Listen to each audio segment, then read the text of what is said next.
रही हैं। मैं कहना चाहता हूँ बात कौन सी है, अगर आपकी नजर पड़ी है तो ठीक है, नहीं पड़ी है तो मुझसे सुन लीजिए। वो खबर इंतहाई खतरनाक खबर है। वो खतरनाक खबर ये है कि एक लड़की जो 12-13 साल की थी, डॉक्टर के पास उसको ले जाया गया। वह बीमार हालत में, डॉक्टर ने तहकीक की, वो पता लगाया, पता चला कि ये 12-13 साल या 11 साल की लड़की गर्भवती है।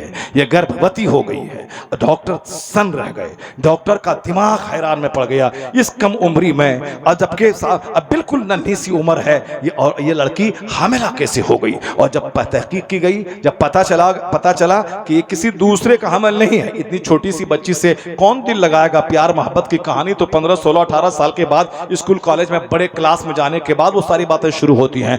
लेकिन ये मोबाइल का डांस, ये म्यूजिक का कल्चर, ये साहब थिरकने का कल्चर, ये डांस का कल्चर, ये स्कूल में डांस का निजाम, और ये मोबाइल में गंदी गंदी तस्वीरें छोटे छोटे बच्चों को भी आज शहवत की दुनिया में कदम रखने पर मजबूर कर दिया है। उससे बदन में शहवत भड़कती है। इनके अपने खास भाई का हमल है।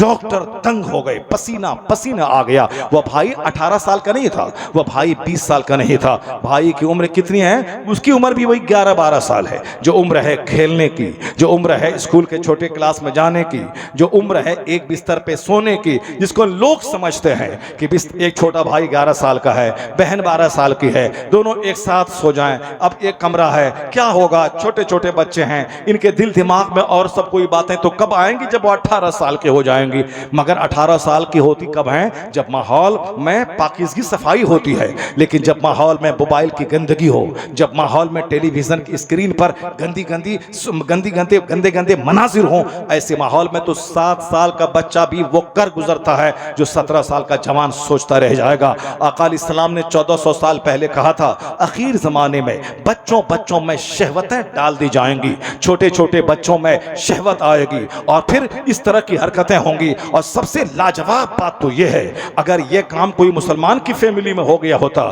तो आज यह एंकर आकर के मेरे मुंह में माइक घुसा घुसा के कहता, क्या इस्लाम ये सिखाता है क्या कुरान ये बताता है क्या मदरसों में ही पढ़ाया जाता है क्या मुसलमान यही करता है क्या इस्लाम ही कहता है क्या। लेकिन क्या हिम्मत है उसकी कि आप उस फैमिली में चला जाए और कहे कि क्या हिंदुइज्म ये कहता है क्या यह धर्म ये कहता है क्या स्वामी गुरु जी ये कहते हैं क्या शंकराचार्य ये कहते हैं क्या रामायण में यह है क्या फलां में। नहीं, हिम्मत नहीं होगी। वो तो सिर्फ मुसलमानों को बदनाम करने के लिए कोई शोषा चाहिए, इसलिए वो एक बहाना ढूंढते हैं और नाच के साथ वो न्यूज पढ़ते हैं ताकि खूब मुसलमान बदनाम हो जाए।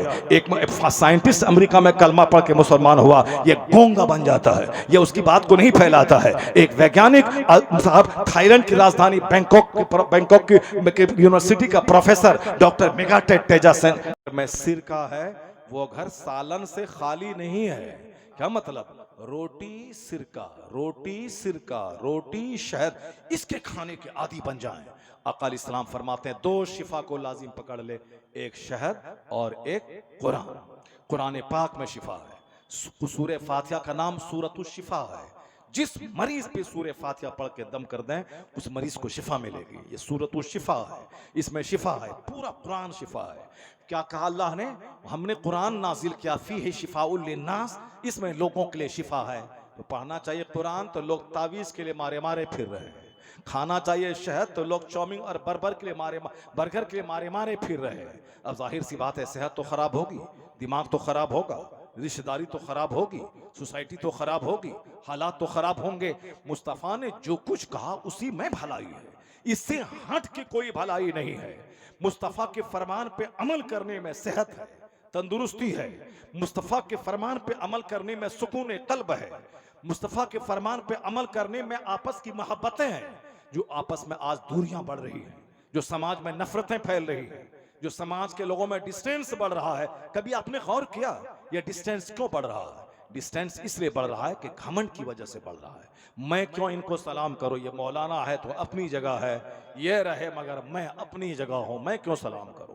मैं बुखारी शरीफ पढ़ाता हूं, ये पढ़ाते हैं तो ये अपनी जगह हैं। मैं अली बातासा नूरानी कायदा पढ़ाता हूं तो मैं अपनी जगह हूं, मैं क्यों बुखारी पढ़ने वाले को सलाम करूं, पढ़ाने वाले को सलाम करूं। यानी सब मैं जी रहे हैं। कोई किसी को सलाम नहीं करता है, कोई किसी के पास नहीं जाता है। 1 करोड़ कमाइए और जानवर की तरह जिंदा रहिए, अपनी आग में जलिए और मर जाइए, कब्र में जाके सड़ जाइए। समाज में रहने का मजा है जबकि आपको दूसरे प्यार दें, दूसरा सम्मान दें, आप दूसरों को सम्मान दें, आप दूसरों के साथ बैठ करके अपना गम शेयर करें, दूसरों के साथ बातें करें, दूसरों के घर जाएं, दूसरा आपके घर आए, तब ना ये इंसानी समाज में जीने का मजा है। और जहां नफरतें हों, जहां चारों तरफ चिढ़ने वाला, बुग़्ज़ रखने वाला, जलने वाला, सामने मुस्कुरा के मिला, पीछे से खंजर लेके तैयार है कि पीठ में भोंकें और इसको मार दें। जब इस तरह के माहौल समाज में रहेंगे नहीं मिलेगा सुकून। जरा देखिए आज सलाम खत्म हो रहा है। सलाम ही मोहब्बत को पैदा करने का सबसे पहला जीना है, मगर आज वही सलाम खत्म हो रहा है। हुजूर क्या फरमाते हैं? आका फरमाते हैं ला तदखुलूनल जन्नत हत्ता तुमिनू, जन्नत में नहीं जाओगे तुम जब तक कि ईमान न लाओ। कोई बेईमान जन्नत नहीं जाएगा। हाँ, बेईमान अरबपति बन सकता है, बेईमान खरबपति बन सकता है, बेईमान टाटा बिरला जिंदल मित्तल जैसी कंपनी चला सकता है, बेईमान बिल गेट्स बन सकता है, पूरी दुनिया का सबसे बड़ा मालदार बन सकता है, लेकिन बेईमान मरने के बाद जन्नत नहीं जाएगा। मरने के बाद वही जाएगा जो साहिबे ईमान होगा।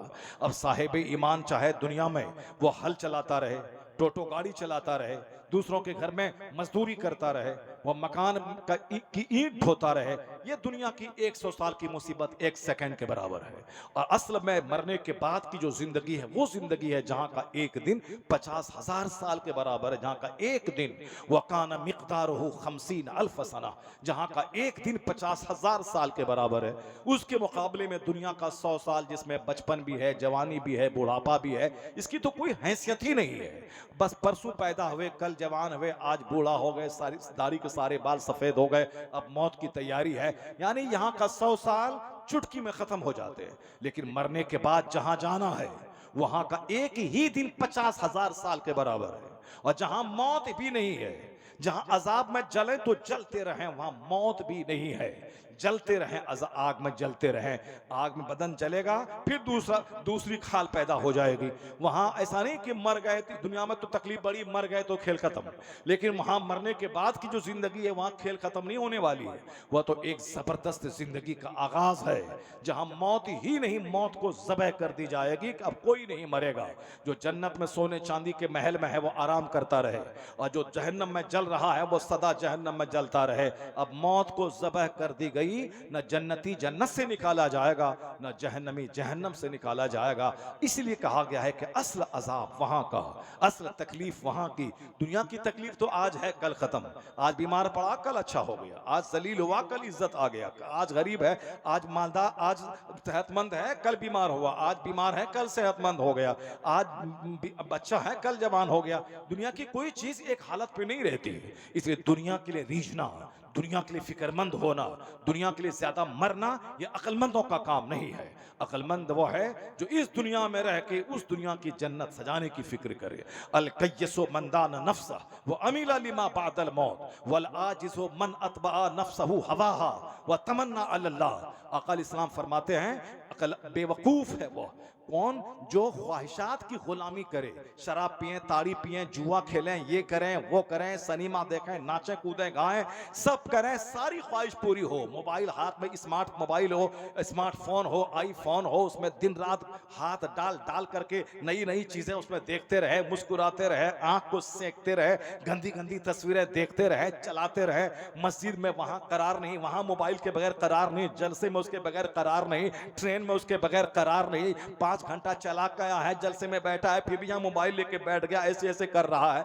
हुजूर ने कहा था 1400 साल पहले आखिर जमाने में लोगों की अक्लें छीन ली जाएंगी, लोगों की अक्लें छीन ली जाएंगी, लोग बेवकूफ और अहमक हो जाएंगे। वो अहमक ही है ना जो 5 घंटा घर में मोबाइल चला के आया है, कि 1 घंटा बैठ कर नेक लोगों का चेहरा देखे, कुरान हदीस की बात सुने, वो यहाँ बैठ के मोबाइल चला रहा है। उससे बड़ा गधा कौन हो सकता है जिसको 2 घंटा बैठकर उसको सुकून के साथ कुरान हदीस सुनने के लिए उसके पास टाइम नहीं है। इसलिए मुस्तफा ने कहा था तुनज़उ उक़ूलो अक्सरे ज़ालिका ज़मान ज़मान, एक वक्त ऐसा आएगा उस जमाने के अक्सर लोगों की अक्लें छीन ली जाएंगी। लोग कहते हैं डेवलपमेंट, लोग कहते हैं तरक्की, नहीं है तरक्की, तनज़्ज़ुली है, यह तनज़्ज़ुली है, यह बर्बादी का पेशकीमा है, यह तबाही की तरफ ले जाने वाला अमल है। अक्लमंद कौन है? मुस्तफ़ा कहते हैं अक्लमंद वो है अल-क़य्यस मंदाना नफ्सा, अक्लमंद वो है जो अपने नफ्स को दबाता रहे, जो अपने नफ्स को मारता रहे।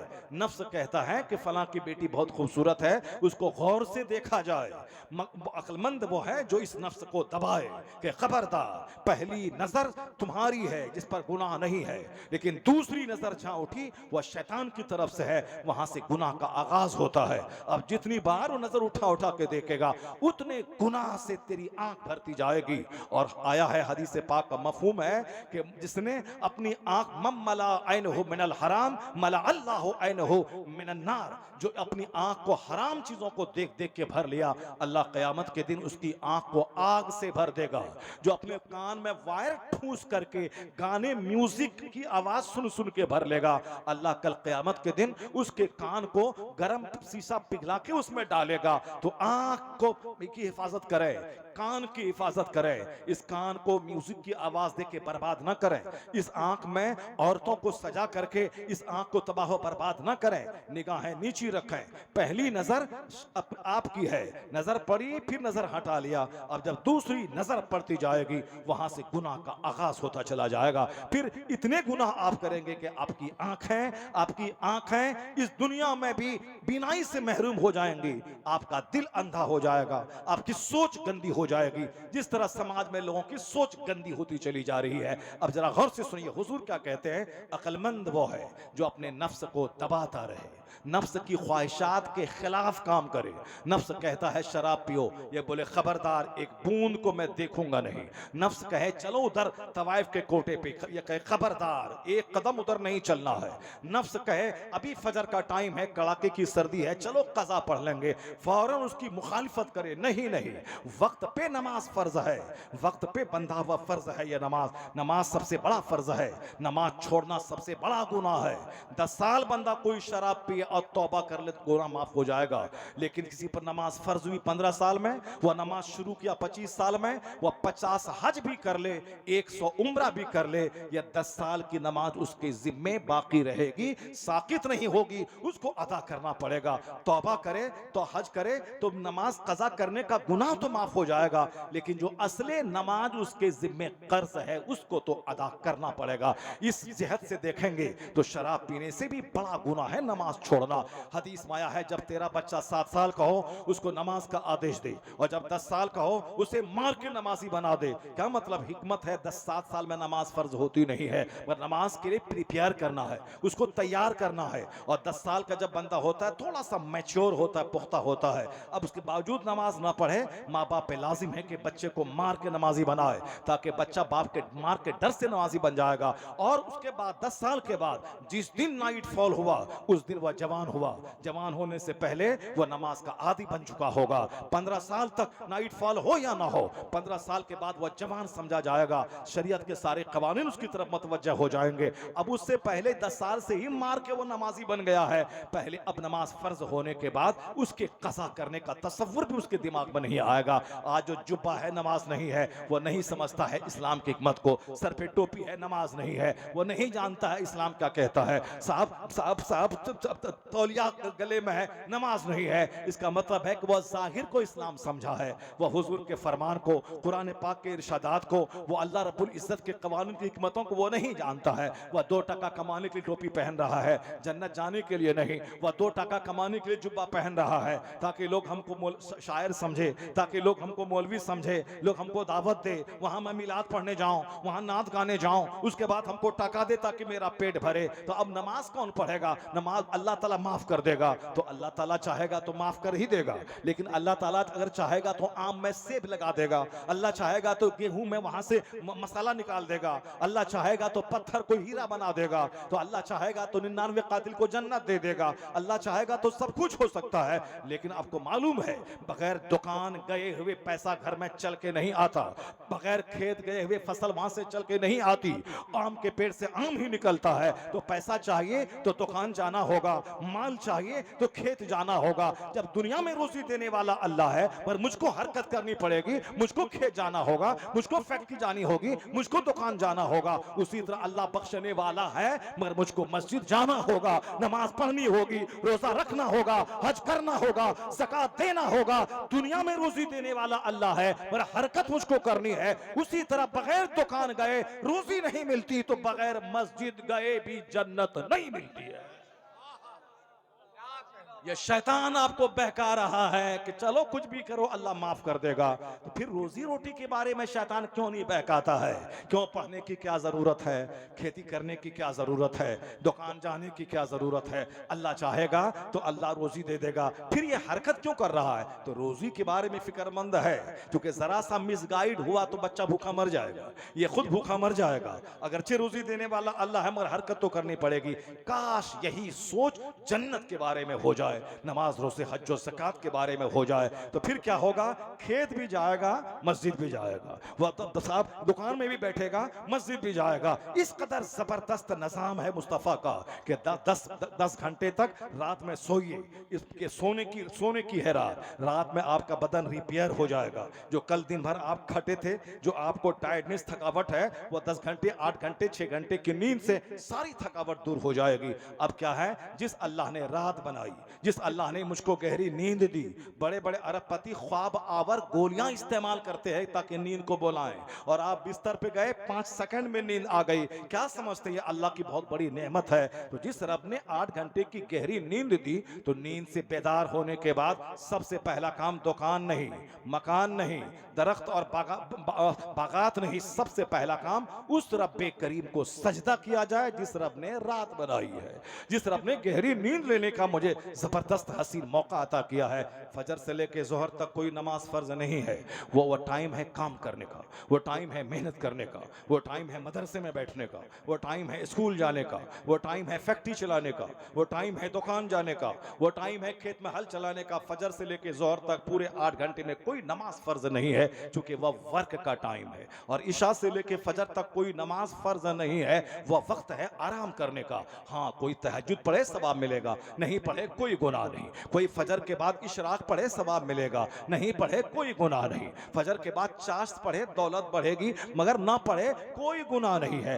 फर्ज है फजर, फर्ज है जोहर। टाइमिंग का जब अब ख्याल करेंगे पता चलेगा। अल्लाह चाहता है कि तू दुनिया में भी मेहनत कर, ताकि तू कंगाल ना रहे, दूसरों के सामने हाथ फैला के भिखारी ना रहे, दूसरों के सऊदी अरब से आने का वेट ना करे। वह मालदार आया है, दरवाजे पे जाके बैठ जाएं और वहां से साहब हाथ फैला दें, बीमार हूं इलाज कराऊंगा, माल दीजिए, मेरे बच्चे भूखे हैं ज़कात दीजिए। तुम ज़कात खोर मत बन जाओ, तुम फितरा खोर मत बन जाओ। जो हाजतमंद हैं उसको लोग ज़कात जाके दें उसको, मगर गली गली ज़कात मांगने वालों से मुस्लिम समाज को बदनाम मत करो कि रमजान का दिन है, भिख मंगों का महीना आ गया। रमजान का दिन इबादत का महीना, तिलावत का महीना, मसरूफियात घटाने का महीना, रात तरावी का महीना, दिन रोजा रखने का महीना, जमात से नमाज पढ़ने का महीना, 2 4 5 10 खत्म कुरान करने का महीना, सखावत का महीना, दूसरों को देने का महीना। ये रमजान का महीना देने का महीना आया है, न कि रसीद लेके गली गली घूम के भीख मांगने का महीना। अब दिल्ली में गली गली में भिखारी, बंबई में गली गली में भिखारी, गांव समाज में गली गली में भिखारी। ए पैसे वाले, तुझसे खुदा ने कहा है 1 करोड़ है तो 2.5 लाख ज़कात निकाल दे। तुझसे कहा है 1 लाख है तो 2,500 रुपए ज़कात निकाल। तुझसे कहा गया है जमीन से फसलें पैदा हो, वह आतू हक हो यामा हसादी, खेती कटने के दिन इसका हक निकाल दे। क्या मतलब? तू निकाल, हकदार को दे आ।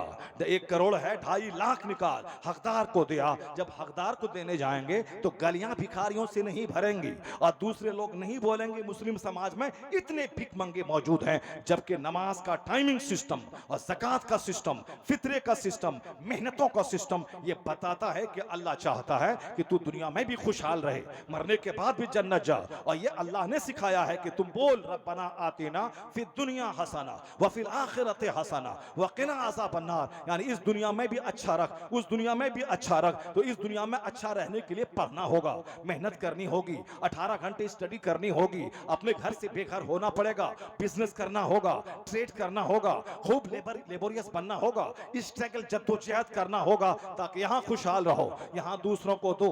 और देने वाला हाथ ऊपर रहता है, लेने वाला हाथ नीचे रहता है। अल्लाह तुम्हें जलील नहीं करना चाहता। अल यदुल उलिया खैरुम मिनल यदि Suphala, the giver hand is better than the taker hand. देने वाला हाथ ऊपर रहता है, जब माल रहेगा तब ना देगा, जब नहीं रहेगा कोढ़ी बन के घर में बैठा रहेगा तो मांगेगा फितरा दीजिए, उशरा दीजिए, ज़कात दीजिए, चर्म कुर्बानी दीजिए। ये भिखारी बनने के लिए तू आया है, जबकि अल्लाह ने तुझे बनाया है कि तू मेहनत कर, जमीन पे फैल जा। हाँ, जो हाजतमंद है, जो माजूर है, जो मिस्कीन है, जिसका कोई कमाने वाला नहीं है, तो तू इतना कमा के उसको दे।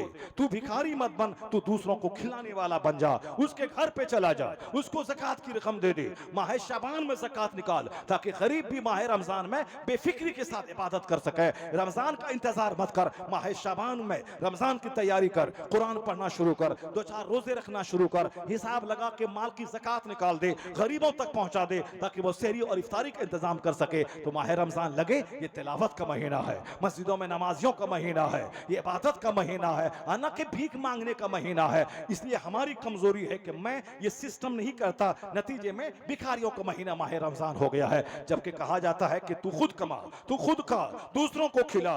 दुनिया में बेहतरी के लिए मेहनत करनी होगी और जन्नत जाने के लिए भी मेहनत करनी होगी। यहाँ बगैर मेहनत के कुछ नहीं मिलता और बगैर मेहनत के भी जन्नत नहीं मिलती है। तो 10 घंटे सो, फजर की नमाज पढ़, फिर 10 घंटे काम कर, फिर जोहर के लिए जा, फिर 4 घंटे 3 घंटे काम कर, असर में 10 मिनट के लिए जा, फिर असर से मगरिब तक सौदा सरफ बाजार में खरीद, फिर मगरिब के लिए 15 मिनट का टाइम निकाल, फिर मगरिब से ईशा तक 2 घंटे अपने बाल बच्चों में रह, उसके बाद ईशा के लिए टाइम निकाल। यानी 5 वक्त की नमाजों में 1 घंटा लगा और अपने खाने के लिए, अपने कमाने के लिए 8 घंटे, सोने के लिए 8 घंटे, इबादत के लिए 1 घंटा। तो अल्लाह रब्बुल इज्जत ये चाहता है कि तू 1 घंटे का टाइम निकाल, मैं तेरे लिए 24 घंटों में बरकतें अता कर दूंगा, बरकतें अता कर दूंगा। नमाज में करोड़ों हिकमतें पोशीदा है।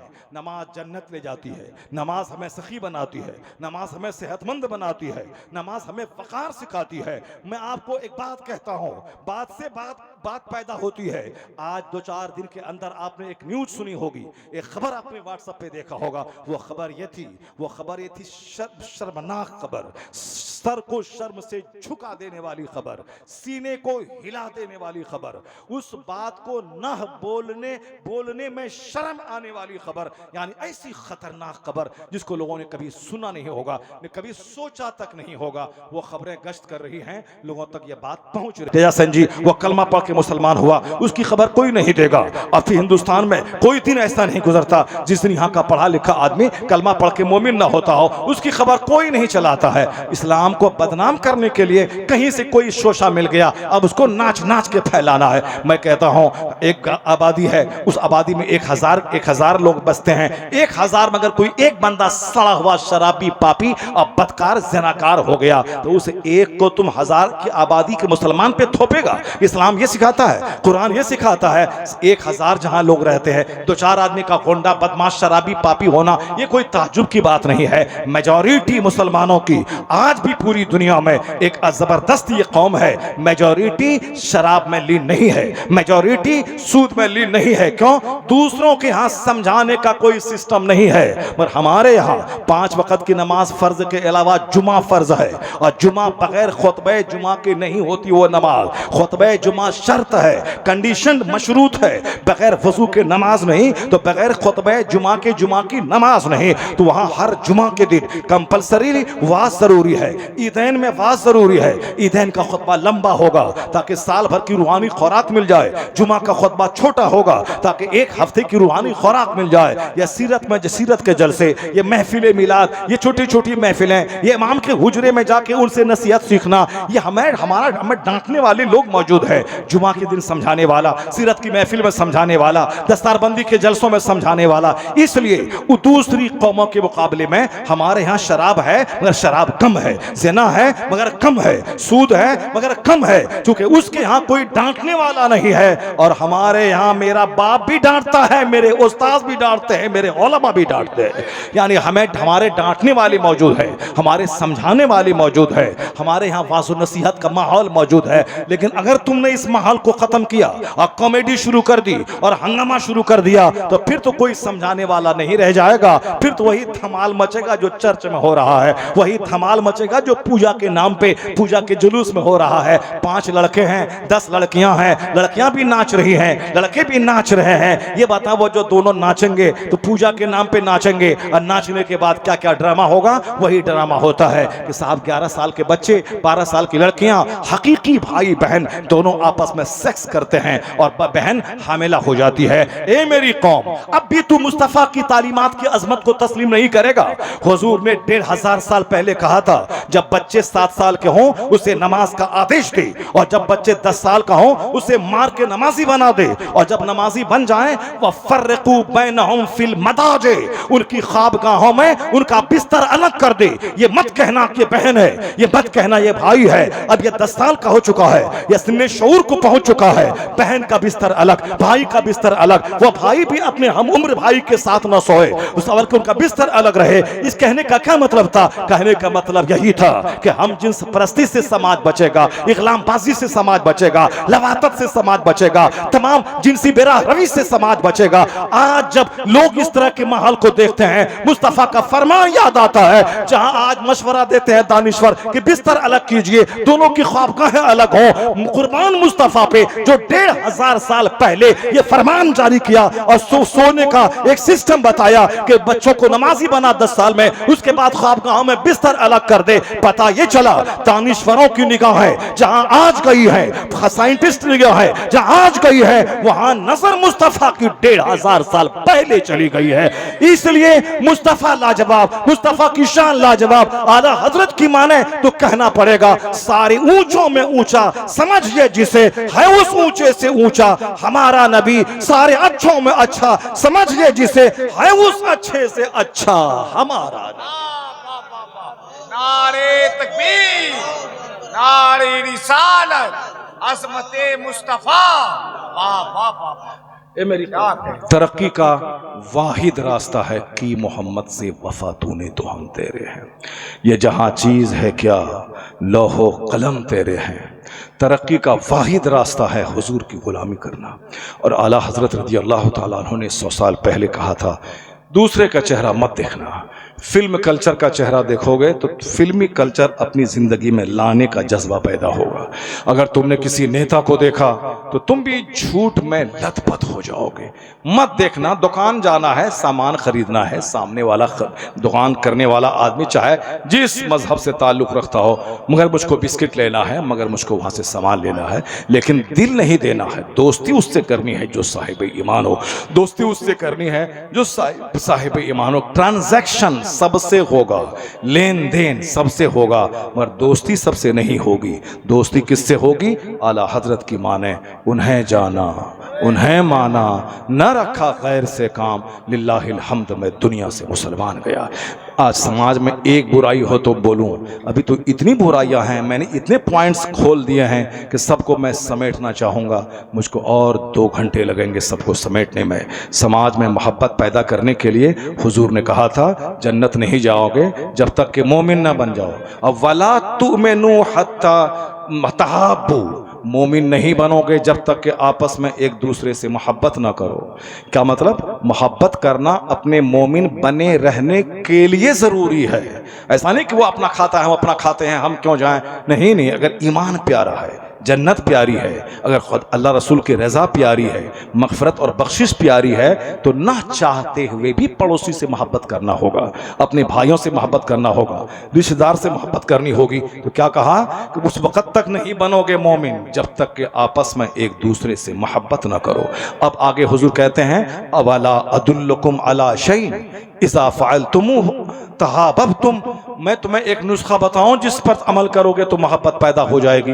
ये कौन सबसे बड़े हकीम मुअल्लिम कायनात मुस्तफ़ा कहते हैं, क्या मैं तुझको एक नुस्खा नहीं बताऊं जिस पर अमल करोगे तो तुम आपस में मोहब्बत पैदा हो जाएगी। हुजूर कहते हैं अफ़शुस सलाम बैनकुम, आपस में सलाम को फैला दो। ये मत देखो कि मेरी बीवी है सलाम करो, ये मत देखो कि मेरे शागिर्द है सलाम करो, ये मत देखो कि मेरे समाज के गरीब हैं सलाम करो, ये मत देखो कि ये मेरा पड़ोसी है सलाम करो। सलाम को फैला दो।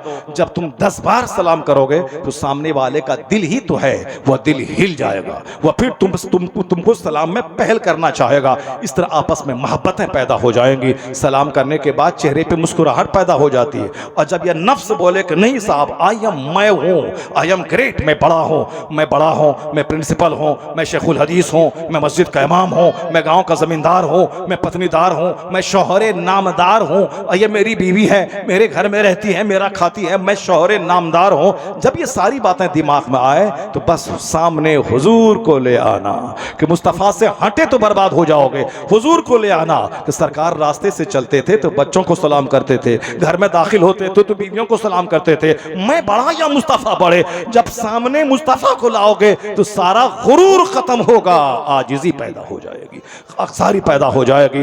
एक हंगामे महशर हो तो उसको भूलो, सैकड़ों बातों को रह रह कर ख्याल आता है। एक बुराई हो तो हो, समाज तो बुराइयों का गहवारा बन चुका है। सबके दिमाग में घमंड और गुरूर बसा हुआ है। मैंने मकान बना लिया, मैंने मोटरसाइकिल खरीद लिया, मैंने कार खरीद लिया। उसी उम्मुल अहादीस में आया है, एक शख्स आया हुजूर के सामने बैठ करके, वो अपनी रान को हुजूर की रान अक़दस से मिला दिया, हाथ पाँव पे रखा, उसके बाद पूछा फ़अख़बिरनी अनिल इस्लाम, इस्लाम के बारे में खबर दीजिए। हुजूर ने जवाब दिया। फिर वो कहता है कि सदक़ता, आपने सच कहा। सहाबे कराम कहते हैं हम लोगों को ताज्जुब हुआ, यसअलहु व युसद्दिक़हु, सवाल भी करता है और उसकी तस्दीक भी, कंफर्मेशन भी दे रहा है। फिर ईमान के बारे में पूछा, हुजूर ने बताया। फिर क़यामत एहसान के बारे में पूछा, हुजूर ने बताया। फिर क़यामत के बारे में पूछा, क़यामत की निशानियों के बारे में पूछा। जो बात मैं कहने जा रहा हूँ ये बात यही है। आका ने क्या फरमाया,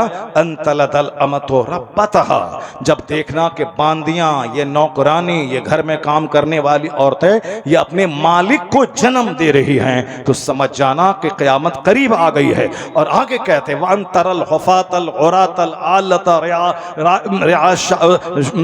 यानी बकरियों का चराने वाला, ये नंगे बदन नंगे पांव रहने वाला, ये बकरियों का चराने वाला, ये ततावलूना फिल बुनियान, यानी ऊंची ऊंची इमारतों में इतराने लगे तो समझ जाना क़यामत करीब आ गई है।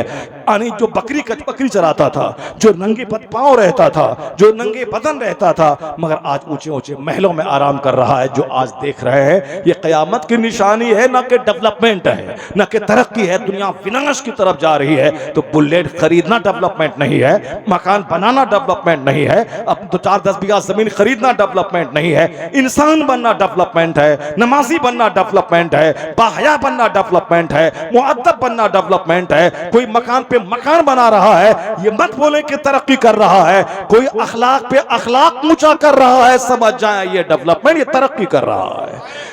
ये नमाजी है, ये रोज़ेदार है, ये बाअखलाक है, इसके अखलाक ऊंचे हैं, तब कहें ये डेवलपमेंट है, ये स्पिरिचुअल अपलिफ्टमेंट है, ये रूहानी तरक्की है, ये अखलाकी डेवलपमेंट है। जो लोग इस तरह की बुराइयों में मुलव्विस हैं वो मुस्तफ़ा को सामने रखें, हुजूर की हदीस पढ़ें, तब उनके दिल दिमाग के सारे तारे हिल जाएंगे, दिमाग की सारी कसाफतें और गंदगी ख़त्म हो जाएगी।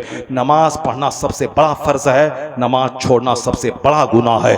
अगर ये पढ़ते रहेंगे तो धीरे धीरे छोटी छोटी बुराइयां जो समाज में चोर दरवाजे से आ गई हैं, काफिरों के दरवाघर से आ गई हैं, धीरे धीरे वो सारी बुराइयां खत्म हो जाएंगी। वरना लोग सुनेंगे, मजा लेंगे। आज आपको मालूम होगा कि करोड़ों लोग मेरी उस क्लिप को सुन रहे हैं कि साहब जहेज की मजम्मत के ताल्लुक से जो मैंने कहा था, क्या कहा था कि लड़की पाँव पापोस लाएगी, पोछेगा ये हिजड़ा, पलंग लड़की लाएगी, सोएगा ये हिजड़ा, साहब वॉशिंग मशीन लड़की लाएगी और कपड़ा धोएगा ये हिजड़ा।